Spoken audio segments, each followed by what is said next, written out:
Comme on vous l'a souvent dit, les bandelettes sous-urétrales, c'est le traitement de référence de l'incontinence urinaire d'effort lorsque la chirurgie est indiquée.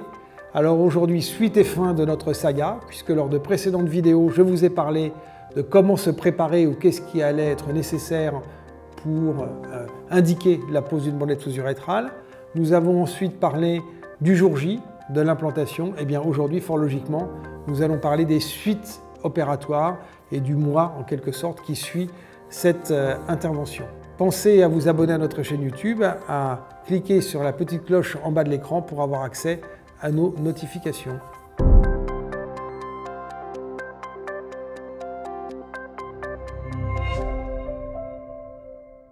Bonjour, je suis le professeur François Habb, urologue à Paris, au sein du groupe Urologie Paris Opéra. Donc aujourd'hui, on aborde la dernière phase de notre série sur les bandelettes sous-urétrales, et donc qui est le jour d'après, et surtout le mois d'après, et j'allais dire surtout la vie d'après. Parce que, et je vais débuter par la fin, le premier commentaire que je reçois, il y en a deux, finalement, je n'arrive pas à les classer, c'est « ça m'a changé la vie, et pourquoi je ne l'ai pas fait plus tôt ?» Donc c'est finalement, si je devais faire un verbatim des patientes, ce sont les deux phrases qui reviennent le plus souvent. Alors qu'est-ce qui se passe dans les suites immédiates?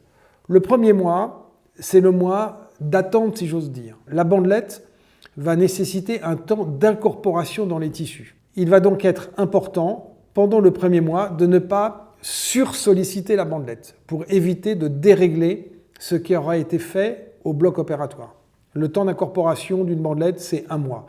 Donc le premier mois, et singulièrement la première semaine, un peu moins la deuxième, un peu moins la troisième, et puis la quatrième, on peut commencer à être plus tranquille, on ne fait pas d'effort. Alors soyons précis. Qu'est-ce que ça veut dire ne pas faire d'effort? On peut pratiquement tout faire, sauf pratique sportive, interdit. Alors c'est pas la peine, comme souvent, de négocier. Quand je dis ça, vous n'avez pas le droit de faire de sport. Alors on me décline, mais je peux pas quand même faire mon pilates, je peux pas faire mon yoga, je peux pas aller à la piscine. La réponse est non, c'est pas la peine de négocier. Pas de sport le premier mois, parce que je ne veux pas de choc qui vont dérégler la bandelette. Toujours une question récurrente sur le vélo, alors qui n'est pas considéré comme du sport, puisque c'est un moyen de transport dans certaines grandes villes. Le vélo, en quelque sorte, n'est pas très délétère pour la bandelette, puisqu'on est en position assise, donc il y a un contre-appui. Sauf que lorsqu'on fait du vélo, on peut glisser, on peut déraper, on peut tomber. Et donc si on doit faire un faux mouvement et à toute allure mettre le pied par terre, alors là oui, on va faire crack sur la bandelette et ça peut tout dérégler. Donc le vélo, c'est niette. Si on veut faire du vélo d'appartement, c'est possible, parce qu'en général, on ne tombe pas de son vélo d'appartement. Mais si on doit faire du vélo dans la ville avec les feuilles mortes, les voitures et les autres cyclistes, la réponse est non. On va attendre 1 mois pour faire du vélo. Est-ce qu'on peut se baigner? La réponse est non. Ce n'est pas propre aux bandelettes sous-urétrales.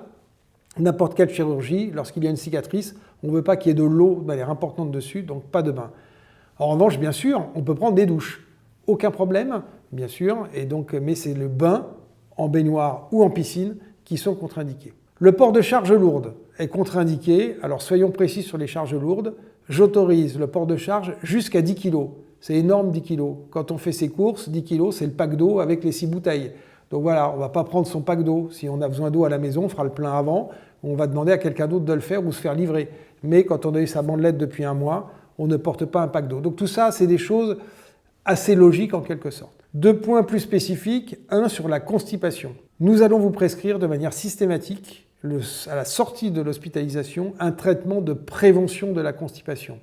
En effet, pour différentes raisons, l'acte chirurgical lui-même, l'anesthésie, parfois les antalgiques, il peut y avoir un peu de constipation post-opératoire. Il est important de ne pas la laisser s'installer et d'utiliser assez rapidement des produits pour éviter d'être constipé et donc de faire des efforts inconsidérés. Deuxième point sur l'activité sexuelle, pas de pénétration vaginale pendant 1 mois pour protéger la cicatrice vaginale. Passé 1 mois, visite de contrôle. J'examine toutes les patientes lorsqu'elles viennent me voir à 1 mois post-opératoire pour vérifier s'il n'y a pas de petit hématome, vérifier que la cicatrisation est achevée. Et là, on autorise toutes les reprises d'activité. Et quand je dis toutes les reprises d'activité, on peut tout faire quand on a une bandelette sous-urétrale. Souvent, il y a une crainte, il y a des fausses idées qui circulent. Je ne pourrai plus faire de sport, je ne pourrai plus faire ci, je ne pourrai plus faire ça. On peut tout faire quand on a eu une bandelette sous-urétrale passé 1 mois post-opératoire. C'est très solide et si j'ose dire, c'est même probablement plus solide que ce que la nature vous avait donné avant que vous ayez votre problème. Donc il n'y a pas véritablement de restriction. Alors bien sûr, si l'haltérophilie n'est pas votre sport de prédilection, ce n'est pas la peine de vous y mettre.